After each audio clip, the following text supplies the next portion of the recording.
Hello दोस्तों, आप सभी का प्रयोग पाठशाला में बहुत बहुत स्वागत है। ये मेरा नेक्स्ट वीडियो है। एक वीडियो आ चुका है ऑलरेडी। अगर आप लोग नहीं देख पाए हैं तो ये हमारे लिंक पे आपको नीचे दिखेगा, आप उस पर जाके देख सकते हैं। तो योगेश जी, आज हमारा टॉपिक क्या है? सबसे पहले तुम नमस्कार दोस्तों, आज हम बात करेंगे कुछ बेसिक सेविंग्स के बारे में जो नॉर्मल कॉमन मैन करता है, सेविंग अकाउंट। हाँ, मुझे ऐसा लगता है कि हम लोग स्टार्ट करें क्योंकि हमारा जो मेन उद्देश्य है कि लोगों को हर एक चीज़ के फाइनेंशियली के बारे में जो भी चीज़ें हो वो सारी चीज़ें उनको पता हो। मुझे ऐसा लगता है योगेश जी कि हम लोग जो सेविंग्स और ये सब चीज़ें करते हैं ना, बहुत सारी चीज़ों को पता ही नहीं है हमें। सेविंग तो ठीक है अकाउंट, पर मुझे लगता है बहुत सारी चीज़ पता नहीं हमें, इसके बारे में पूरे डिटेल में जानी चाहिए, थोड़ी सी डीपली में। तो सबसे पहले मुझे बताइए कि सेविंग के जैसा और क्या होता है सेविंग अकाउंट के जैसा? देखिए, कॉमन मैन एक होता है क्या है कि सर कि हम जब बैंक जाते हैं तो हम बैंक में अकाउंट खुलाते हैं। तो नॉर्मली दो प्रकार के अकाउंट खोले जाते हैं। जो जनरली अकाउंट खोले जाते हैं, करंट अकाउंट खोला जाता है जो कि कॉर्पोरेट्स और बिजनेस के लिए होता है, जिसपे किसी प्रकार का कोई ब्याज नहीं दिया जाता है क्योंकि वो सर्विसेज देते हैं उसके वगैरह में। दूसरा जो हम कॉमन मैन के लिए होता है, ये इंडिविजुअल्स के लिए रहता है, जिसमें हम पैसा रखते हैं अपना, जिसमें हमारी सैलरी आती है, वो सेविंग अकाउंट्स कहलाते हैं। ठीक है। ये कई प्रकार के अकाउंट्स होते हैं। मतलब आप सेविंग अकाउंट को आप मानिए सैलरी के रिलेटेड भी अकाउंट होते हैं, सीनियर सिटीजन्स के अलग होते हैं, बच्चों के अकाउंट्स होते हैं। पर एक नॉर्मल रेगुलर सेविंग अकाउंट होता है तो वो सभी खुलवा सकते हैं। इसमें बेनिफिट्स क्या है अगर सेविंग अकाउंट में मैं रखता हूँ तो? सेविंग अकाउंट्स में बेनिफिट्स तो हम कह सकते हैं सर, अगर आपकी रिस्क रिवॉर्ड, अगर आपका ज़्यादा एक्सपेक्टेशन नहीं है आपको, तो आप सेविंग अकाउंट में पैसा रखने में एक तो सिक्योर होता है सर सेविंग अकाउंट। ऐसा कोई रिस्क नहीं होती कि मेरा पैसा कहीं चला जाएगा। लिक्विडिटी हमेशा बनी रहती है। लिक्विडिटी का मतलब है रेडी टू यूज। अब उस पैसे को कभी भी निकाल सकते हैं, विड्रॉल कर सकते हैं। पहले तो टेक्नोलॉजी नहीं थी तो हमारा ऐसा था कि हमको बैंक खुलने का इंतजार करना होता था, डिजिटलाइजेशन नहीं था। अब में ऐसा है कि आप उस पैसे को कहीं भी यूज कर सकते हैं। यूपीआई के माध्यम से यूज कर रहे हैं, एटीएम के माध्यम से यूज कर रहे हैं, रात हो दिन हो नेट बैंकिंग की यूज कर रहे हैं, कभी भी आप उसकी लिक्विडिटी, मार्केट है तो आप कभी भी करके उस पैसे का यूज कर सकते हैं। मेन चीज है लिक्विडिटी होती है। ठीक है। दूसरा ऑप्शन ये है कि अगर पैसा मेरे पास घर पे रखा हुआ है, मेरे होम पे रखा हुआ है, तो वो पैसा मुझे कुछ नहीं दे रहा है। हाँ, वो तो कुछ भी आपको नहीं मिलेगा। तो सेविंग अकाउंट में सर कुछ तो मिलता है। कितना मिलता है?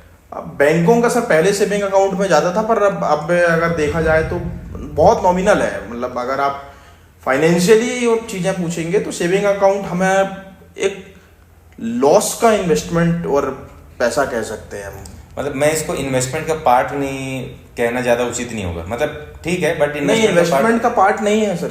सेविंग कोई इन्वेस्टमेंट नहीं कहलाता है। लोगों के अंदर अभी भी हम इंडियंस या फिर जो है अवेयरनेस नहीं है। हमारा पहला प्राइमरी जो सोर्स होता है ना सर, एक्चुअली हम दिमाग नहीं चलाना चाहते। जब तो हम कह रहे कहाँ रखना है, कहना बैंक में रख दो, मतलब कुछ ना कुछ तो मिलेगा। और दूसरा ये है कि घर से चोरी हो जाएगा, बैंक से चोरी नहीं। मुझे ऐसा लगता है ना, जो कुछ ना कुछ तो मिलेगा, मुझे ऐसा लगता है कि बहुत सारे लोगों को पता ही नहीं कि मिलता क्या है उसमें। ज्यादातर लोगों को, मैं उनकी बात नहीं कर रहा हूँ जो कि जानते हैं, मैं उनकी बात कर रहा हूँ जो पॉपुलेशन की बात कर रहा हूँ। ज्यादातर लोगों को ये पता है कि ऑनलाइन रख लूंगा ना तो मेरा सिक्योर होगा, घर से चोरी नहीं होगी।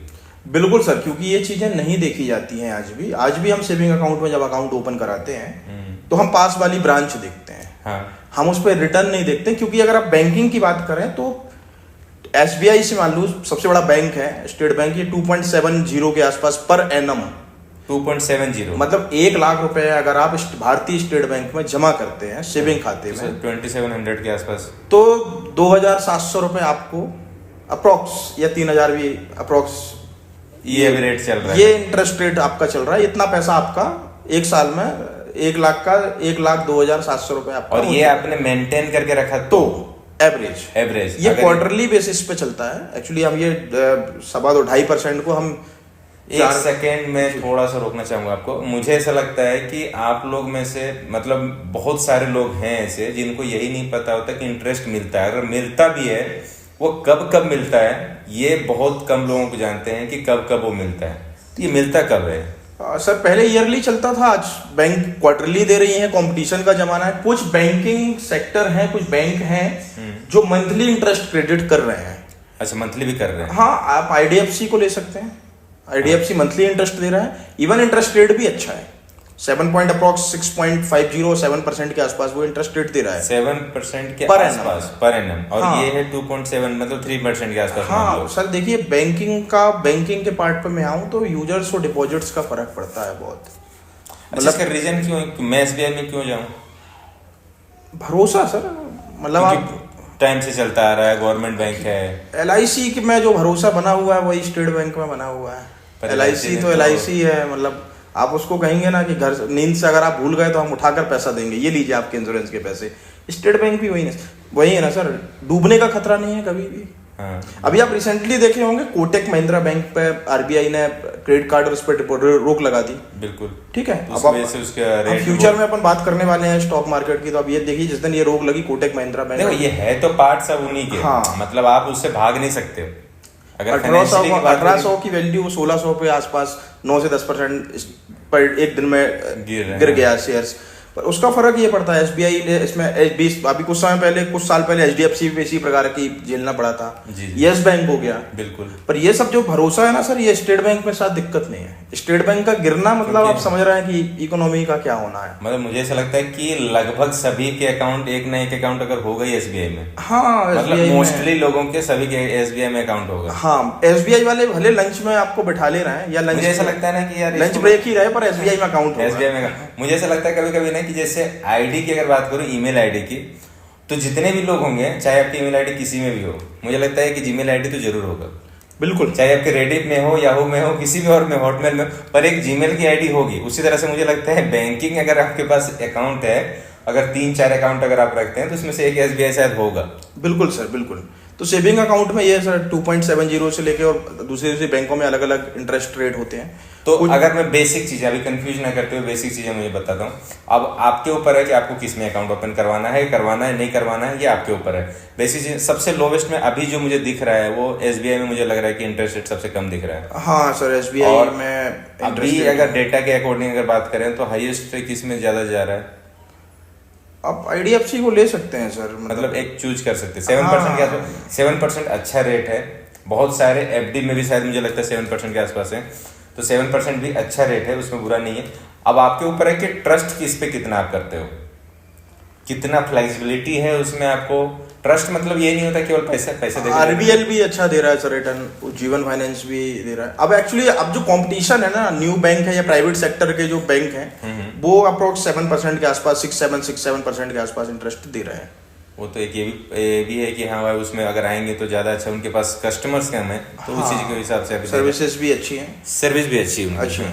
हाँ, तो यूजर को हम यहाँ दे सर कि यूजर को जब घर में पैसा रखना है कि बैंक में पैसा रखना है, तो बैंक में जाके रखना चाहिए, बिल्कुल रखना चाहिए। दो तीन चीजें, एक तो पॉइंट वाइज की अगर बात करें तो एक तो आपको पैसे जो है वो सिक्योर हैं। सिक्योर ऐसा है कि आपको चोरी या कोई गल जाने, फट जाने, गुम हो जाने से इनसे कम से कम बच जाता है कि आपके पास वहां पे। बस एक चीज और ध्यान रखें, डिजिटल मार्केट में अगर आप रखे हो तो सिक्योरिटी पर्पज से भी आप अवेयर रहें कि आप ऐसा ना हो कि लापरवाह हो, किसी को भी OTP दे दें या किसी को ये ना करें।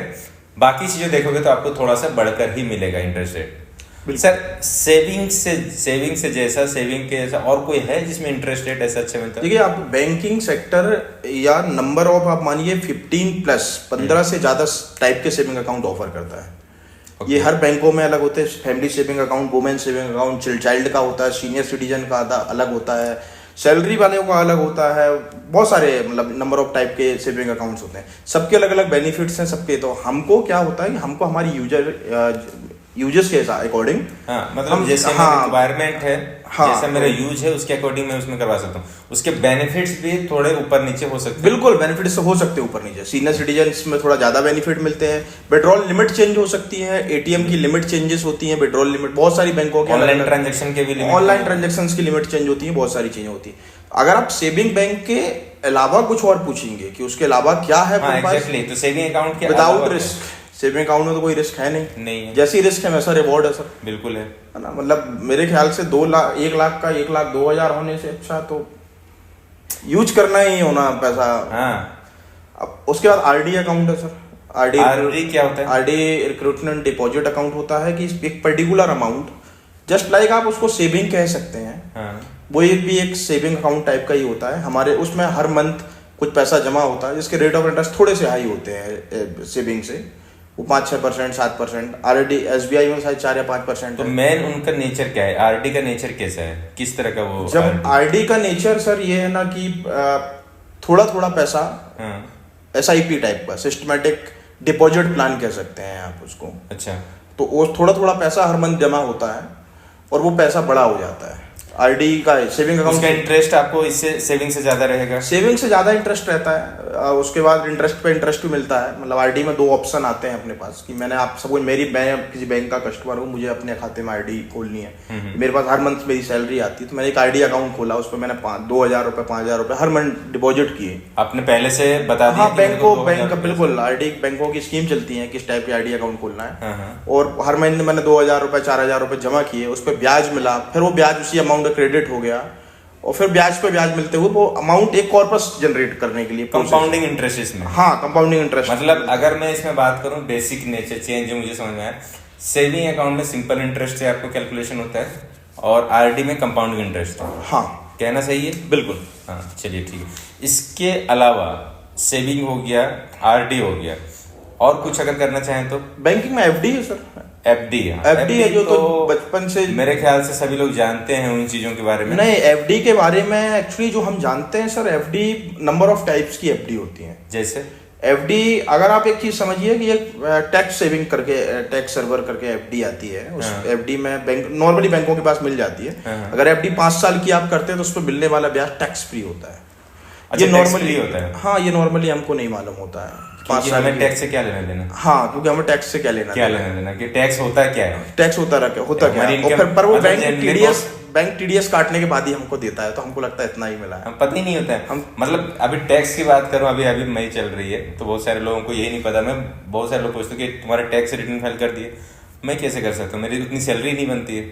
तो उसके अलग से वीडियो बनाऊंगा कि उसमें क्या होता है, कैसे होता है, क्यों करना चाहिए, उसके बेनिफिट्स क्या है, उसके अलग से वीडियो बनेंगे। तो सबसे पहली चीज की उसमें टैक्स फ्री रहता है, टैक्स आपको नहीं लगता, ऐसा कुछ है क्या? एक कोई स्कीम आपने बताया? हाँ, 5 साल के डिपॉजिट पे बैंकों में चलती है, उस पे जो होने वाला प्रॉफिट होगा, इंटरेस्ट जो आपको, उसमें टैक्स फ्री रहता है। अच्छा, ये ब्रेक नहीं कर सकते हम उसको 5 साल के अंदर। ये एफडी का एक पार्ट है, स्कीम एक तरह से। हाँ, मल्टीपल टाइप की आरडी आती है, मल्टीपल टाइप के सेविंग अकाउंट आते हैं, मल्टीपल टाइप की एफडीज आती हैं। मुझे लगता है कि अब देखने के बाद ना ये सारे लोग बैंक में जाके पूछेंगे, तो बताओ मुझे कि आपके पास सेविंग अकाउंट का कौन कौन सा टाइप? बिल्कुल, सेविंग पूछना ही चाहिए। मतलब होता क्या है कि जब मेरे पास सारे ऑप्शंस हैं, एक स्वेप डिपॉजिट अकाउंट आता है सेविंग अकाउंट में, एक ये मैंने सुना है। हाँ, तो ये क्या होता क्या है उस अकाउंट में सर? ये आप ये रहता है कि एक पर्टिकुलर लिमिट के बाद होता क्या है कि मेरे पास सपोज मेरा एसबीआई में अकाउंट है, ठीक है, उस अकाउंट में मुझे मिल रहा है 2.75% पर एनम ब्याज, ठीक है, और मैं जब ये पैसा 1 लाख रुपए में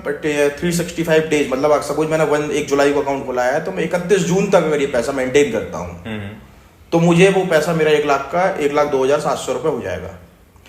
पर उस पैसे को बिना निकाले हुए हमारे पास एक ऐसे ऑप्शंस भी हैं कि वो पैसे को मैं 5,000 भी कर सकता हूँ, 2700 को।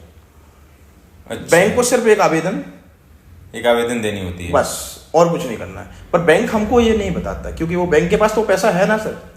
अब उसको ज्यादा बेनिफिट हो रहा है ना बैंक। हाँ, तो अगर आप उसके पैसे और ज्यादा लोगे तो क्यों बताएगा? तो स्वेपिंग में क्या रहता है, इसको बोलते क्या है? स्वेप ट्रांसफर बोलते हैं सर उसको।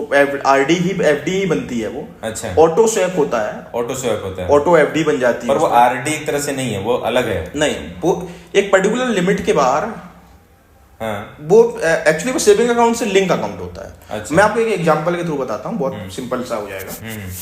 मेरे अकाउंट में मैंने सपोज कहा कि मेरे बैंक, या बैंक थे, मैं आपके पास आया, मैंने आपसे कहा कि मेरे खाते में जब जब 20,000 से ऊपर बैलेंस हो, तब तब उस पैसे की आप एफडी बना दीजिए। ओके, उसका ड्यूरेशन नहीं बोला? नहीं, आप एफडी अमाउंट का वो एफडी बन जाएगी 1 ईयर की।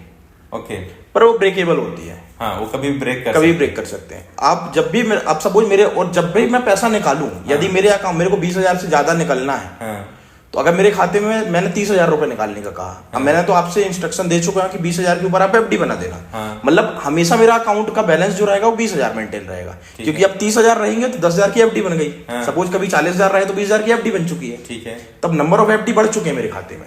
ठीक है, अब मुझे 30,000 रुपए की जरूरत है। मैं एटीएम गया, मैंने 30,000 रुपए विड्रॉल किए, निकल जाएंगे, बिल्कुल पैसे निकल जाएंगे।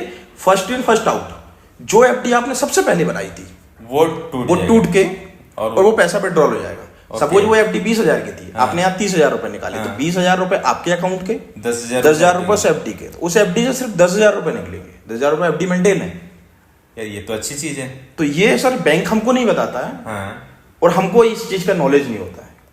पर ये अच्छी स्कीम हाँ है, बिल्कुल, ये अच्छा चीज है, हम कर थोड़ा सकते हैं इसको। थोड़ा सा इंफॉर्मेशन देने मतलब हो हमारे पास, तो उस पैसे को हम वहीं के वहीं मल्टीप्लाई कर मतलब अगर आप लोग इतना ज्यादा रिस्क नहीं लेना चाहते हैं कि भाई मुझे नहीं पता है फाइनेंशियल मार्केट क्या होता है, चीजें क्या होती है, तो आप यहाँ से भी शुरुआत कर सकते हो। मतलब जो आप सेविंग अकाउंट तो रखते ही हैं, आप चाहें तो आप यहाँ से शुरुआत कर सकते हैं कि यार यही स्कीम ओपन करवा लीजिए।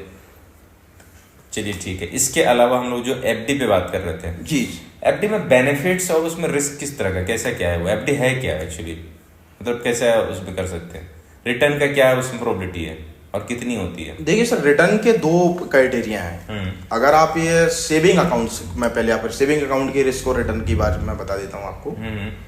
हम आप देख रहे होंगे डे बाय डे महंगाई बढ़ती है, ठीक है। आज वो चीज जो आप समझिए 1 साल पहले, 2 साल पहले, 3 साल पहले जो चीज 100 रुपए की आ रही थी, आज उसकी कीमत 110, 120। पेट्रोल नॉर्मल सी चीज में आपको सबसे बड़ा एग्जांपल आप पिछले 5 साल में देख लीजिए, जो चीज 70 रुपए की थी या 80 रुपए की थी, वो आज 110 पे हो रही है। ये 50% से ज्यादा इंक्रीज हो चुका है। हाँ। तो 5 साल पहले यदि मैंने एफडी में 80 रुपए डाले हुए थे, हाँ, तो आपको लगता है कि वो 120 हो चुके होंगे? बिल्कुल नहीं होंगे 120। पर अगर मैंने उसका पेट्रोल खरीद के रखा होता तो 120 हो चुका था। हाँ। मतलब सेविंग अकाउंट में हमको रिटर्न तो देता है, हाँ, पर इन्फ्लेशन जिस हिसाब से बढ़ रहा है, यार मुझे ऐसा लगता है ना, आपने जो वर्ड बोला ना इन्फ्लेशन, आधे लोगों को मुझे नहीं पता इन्फ्लेशन का मतलब क्या होता है। इन्फ्लेशन है क्या? हमारे देश में जो महंगाई दर है, महंगाई दर जो हमारे डेली रूटीन की चीजें हैं, हाँ, जिस हिसाब से उनकी महंगाई बढ़ती है, तो गवर्नमेंट एक इन्फ्लेशन रेट निकालती है कि लिविंग स्टैंडर्ड जैसे जैसे इंक्रीज हो रहा है, हमारा रहने का तरीका होता है, हाँ, तो हमारी करेंसी की वैल्यू के साथ चीजें भी महंगी होती हैं इतनी। मतलब ये है, एज्यूम करके रखते हैं कि हर साल अगर सपोज 5% इन्फ्लेशन है, तो हर साल चीजों की महंगाई 5% से इंक्रीज होती जा रही है। जो चीज आज 100 रुपए की मिल रही थी, नेक्स्ट ईयर वो 105 की मिलेगी, फिर वो 110 की मिलेगी, फिर वो 115 की मिलेगी। ये 5% के हिसाब से इंक्रीज होती जा रही है। ये इन्फ्लेशन है। 105 की 5% होगी ना? हाँ, जो भी, हाँ ठीक है, मतलब जो भी अमाउंट रहेगा हाँ, उसका 5% आप ऐड कर, ये चेंज होती रहती है, मतलब ऐसा फिक्स नहीं है। मैंने एग्जांपल के लिए आपको 5% बताया। हाँ ठीक है। अब सेविंग अकाउंट में सर इन्फ्लेशन अभी सपोज 6 से 7% एक्चुअली में चल रही है, और मैं 5% भी मान लेता हूँ। ओके। तो सेविंग अकाउंट मुझे क्या दे रहा है? इन्फ्लेशन रेट है 5% का, और जो मुझे रिटर्न मिल रहा है वो 2%, 3% का। 3% का मतलब मेरे बैंक में पैसा रखने पे एक्चुअली मैं जेब से पैसा दे रहा हूँ 2.5% एक्चुअली दे रहा हूँ, और ये इनकम वो कमा रही है। हाँ, ये बैंक का इंटरेस्ट दे रही है, उसका लोन दे रही है। बैंक आपको 2.5% दे रही है साल का, 3% दे रही है, पर वो तो सेविंग अकाउंट में नहीं रख रही ना पैसा, वो तो अपने काम पे कर रही है। वो तो इन्फ्लेशन को बीट करके और ज्यादा रिटर्न निकाल रही है। करना क्या चाहिए हमें सर? बहुत सारे ऑप्शन है सर। जैसे मतलब ऐसा नहीं है कि सारे लोग सेविंग अकाउंट में ही पैसा रख रहे हैं। मुझे लगता है सेविंग अकाउंट में रखते हैं इसलिए नहीं कि पैसे कमाने के लिए। सेविंग अकाउंट में लोग इसलिए रखते हैं क्योंकि उससे ऑनलाइन ट्रांजेक्शन कर लूंगा, मेरा सेफ रहेगा। लोगों को पता ही नहीं है, मतलब फ्रेंकली बताऊं, मैं उनकी बात नहीं कर रहा हूँ, मैं नॉर्मल लोगों की बात कर रहा हूँ। देखिए, अगर एक चीज समझिए आपकी, जो मुझे डेली रूटीन के एक्सपेंसेस है उतना पैसा तो मुझे रखना ही होता है, ये तो आम बात है। बिल्कुल। पर अगर आप सेविंग अकाउंट में 1 लाख रुपए लगे हैं, मुझे 1 लाख रुपए रखे हैं और मुझे महीने के खर्चे हैं 20,000 रुपए, तो बहुत सारे ऑप्शन से आप क्यों जाना? 1 लाख रुपए खाते में रखे हुए हैं, मतलब एक मेंटल सेटिस्फेक्शन होता है ना कि हमारे पास पैसा है, लिक्विड है, ये पैसा रखा हुआ है। पर बीइंग अ इन्वेस्टर, और अगर आप फाइनेंशियली देखेंगे तो सेविंग अकाउंट अच्छा नहीं है। ठीक है, आप घर की जगह पे सेविंग अकाउंट पैसा रखें, आप इसको ये कह सकते हैं। ठीक है, बिल्कुल। तो आज हम लोग जो भी चीजें हम लोग नॉर्मल बताने की कोशिश कर रहा हूँ, आगे अभी बहुत सारे हैं। हमारा मेन पर्पस है कि जो फाइनेंशियली जितने भी चीजें हैं ना, जो इन्वेस्टमेंट है वो कहाँ कहाँ कर सकते हैं, किन किन छोटी चीजों पे ध्यान रखना चाहिए। इस पे मैंने सेविंग अकाउंट इसलिए नहीं रखा क्योंकि आपको इसके बारे में पता नहीं थी, या जो भी आपको पता था, बहुत सारे लोगों को नहीं पता था, बिल्कुल। आगे हम लोग जाएंगे कि अगर सेविंग अकाउंट में नहीं रखें, RD FD नहीं करें, तो हमें किस में करना चाहिए जो इससे भी ज्यादा पैसे देगा, बिल्कुल रिटर्न देगा। बिल्कुल। और saving account, FD, saving, RD, इसको भी बहुत डिटेल में पढ़ेंगे अपन डिटेल में जाएंगे हम लोग। अभी वीडियो हमारा ऑलरेडी लंबा हो चुका है। एक और चीज, सबसे पहली चीज, अगर हमने इसके पहले भी एक वीडियो बनाया था जो कि बहुत डिटेल में हमारे जो शेयर मार्केट से रिगार्डिंग था, शेयर मार्केट हमने उसमें बहुत बेसिक चीजें हमने उठाया था, पर बहुत डीपली था, जो बहुत सारे लोग नहीं जानते। तो अगर आप लोग नहीं देखें तो उसको लिंक में आपको मिल जाएगा नीचे में, आप उसको प्लीज देखिए और उसको पूरे अच्छे से देखिएगा, पूरे देखिएगा और हमारे साथ जुड़े रहिए। अगर आप नए हैं तो सब्सक्राइब कीजिए, लाइक कीजिए, शेयर कीजिए और लोगों को शेयर कीजिए जो भी चीजें हैं, और हमारे साथ जुड़े रहिए। अभी बहुत सारी चीजें आएंगी हमारे साथ। बेल आइकन का बटन सर वो बिल्कुल दबाएंगे, वो दबा देंगे। वो दबा देंगे। चलिए, thank you thank you so much.